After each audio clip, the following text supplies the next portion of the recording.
Boa tarde, pessoal. Sejam muito bem-vindos a mais um Giro do Dia. Sexta-feira, hoje, dia 3 de setembro de 2021. Eu sou Evandro Lima. Vamos começar.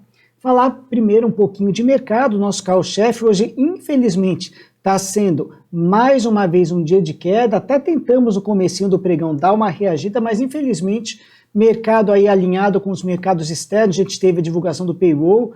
Os dados vieram abaixo das expectativas, virou lá fora para queda e a gente está acompanhando. Ontem, pelo contrário, lá fora subiu, a gente não acompanhou, muito pelo contrário, descemos de ladeira e sem freio. Então, infelizmente, final de semana bastante complicado.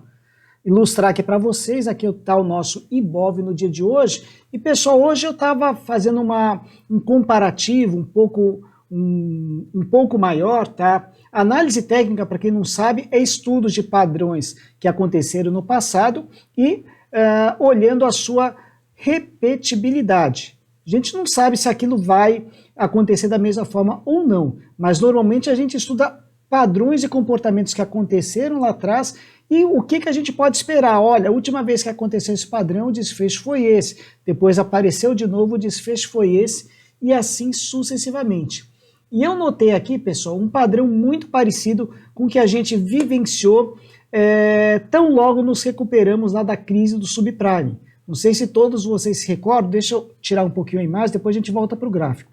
Não sei se todos vocês se recordam, em 2008, lá nos Estados Unidos, a gente teve a crise das hipotecas, conhecida como crise do subprime, e isso afetou as bolsas do mundo todo. E a gente também não conseguiu escapar dessa. Então foi um ano de derrocada. Em 2009 as bolsas se recuperaram, a gente conseguiu aproveitar esse momento. Em 2010 deu uma patinada, mas depois a coisa continuou, só que a gente não. A gente se descolou e foi assim até o final de 2015, enquanto as bolsas lá fora continuavam a subir, a gente veio numa descendente até que viradinha de 2015 para 2016, com a saída da Dilma, né, aquele processo de impeachment, a Bolsa finalmente conseguiu virar o jogo para cima, mas foi um processo de vários anos. Então vamos dar uma olhadinha, pessoal, como é que foi lá em 2010, pós-recuperação lá do subprime, que eu gostaria de compartilhar com vocês. Depois a gente olha os ativos que vocês selecionaram, tá? Mas é importante passar esse ponto. O que a gente teve no começo do ano, pessoal? A gente teve a superação da última máxima, lembra? Então, a gente teve uma situação muito parecida com essa lá entre final de 2009 até 2010, mais ou menos aí pegando aqui o mês de março de 2010. Aí o mercado começou a engatar uma marcha ré. Chegou na média móvel de 200 períodos, tentou se defender exatamente como ele está fazendo agora e voltou para baixo dele. Isso aqui a gente poderia pensar na queda de ontem, isso aqui na queda até agora do dia de hoje. Olha que situação parecida. Como é que foi o desfecho? Se isso vai se repetir dessa forma ou não, como eu falei, a gente não tem como saber. A análise técnica não é bola de cristal, mas a gente pode ver como é que foi o comportamento naquela época. Então, de fato, o mercado afundou, deu sequência à tendência de baixa, porém, depois ele conseguiu, né, aos trancos e barrancos, iniciar ainda alguma recuperação. Notem como a coisa seguiu. E conseguiu chegar naquele patamar. O nosso patamar hoje está na casa dos 130 mil pontos. Então, depois desse momento mais adverso, teve como se fosse uma situação de calmaria. Então, eventualmente, a gente pode tentar dar uma melhorada até, a gente vai ter Natal, né, final do ano aí, será que não pode tentar mudar alguma coisa nesse contexto bem curto? Não dá para saber, mas de qualquer forma, esse foi o desfecho. Agora, depois, não teve jeito. O noticiário mais negativo, ele acabou fazendo com que, de 2010 até o final de 2015, a gente entrasse numa descendente, e isso durou até o final de 2015, totalmente descolado do resto do mundo. Vamos avançar um pouquinho mais. Ok, 2015, estão vendo? Aqui com mais clareza.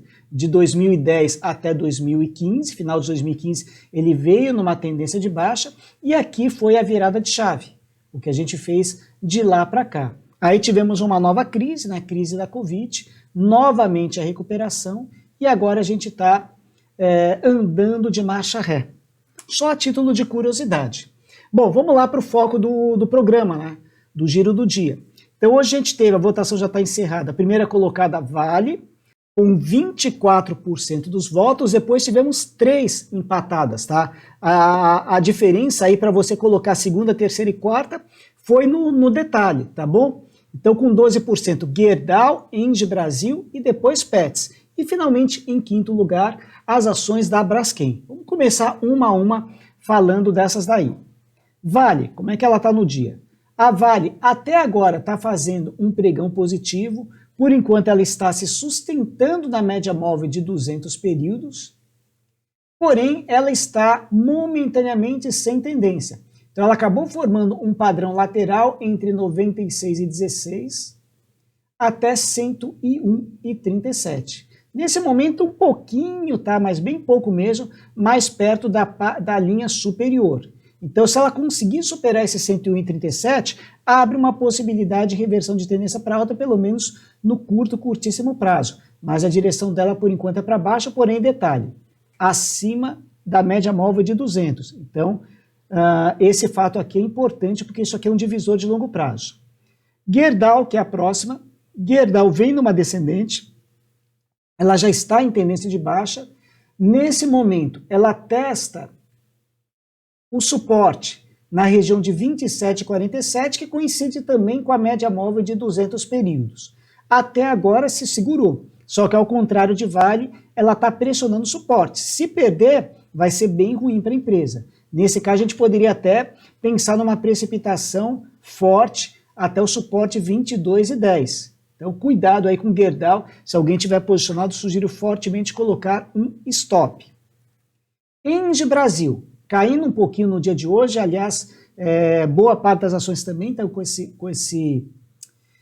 desempenho um pouco mais negativo. Engie Brasil, ela conseguiu no curtíssimo prazo reverter a tendência de baixa para alta e nesse momento está brigando com a média móvel de 200 períodos. Testou ontem, não conseguiu fechar acima dela, hoje abriu levemente acima, nesse momento voltou para baixo, mas ainda está com um viés positivo. E tentando testar agora esse novo suporte, né, resistência rompida vira suporte aqui na análise técnica, apesar que isso aqui ainda é muito recente, rompeu apenas ontem. Então, testando esse 38,91 que foi rompido ontem, vamos ver se ele consegue defender. Nesse momento ela está levemente abaixo.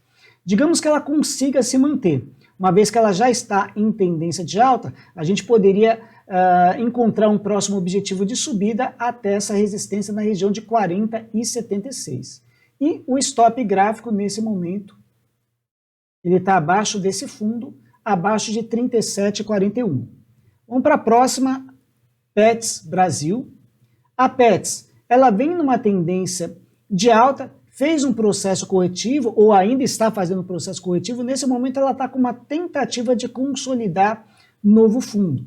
Então ontem ela deixou um sinal de dúvida, se eu pegar com o pregão anterior, esses dois candles combinados é um Arame de alta, e hoje está tentando confirmar o sinal. A Petz tem uma resistência logo aqui no caminho, em 27,30, e ela precisaria superá-la para aí sim abrir condições com mais força de retomada da tendência de alta. Então eu diria que 27,30 seria um objetivo bem curtinho, curtíssimo prazo, e passando dos 27,30 de repente até encaixa uma possibilidade de swing trade. E finalmente Braskem. Braskem já superou essa resistência super importante de 63,79 e a princípio ela está com caminho livre para seguir em frente. Deixa eu dar uma olhada em outros tempos gráficos. Semanal, maravilha. Mensal também. Então, aparentemente, isso aqui é rompimento de topo histórico. O céu é o limite para ela. Claro que não exatamente, porque em algum momento vai parar de subir e voltar um pouquinho. Mas, nesse momento, o caminho está livre para continuar a subir. Muito bom, pessoal. Ficamos por aqui. Desejo a todos um excelente final de semana, excelente feriado. Lembrando que segunda-feira teremos pregão, segunda-feira teremos também giro do dia. Espero que vocês tenham gostado das análises e até a próxima. Muito obrigado. Valeu!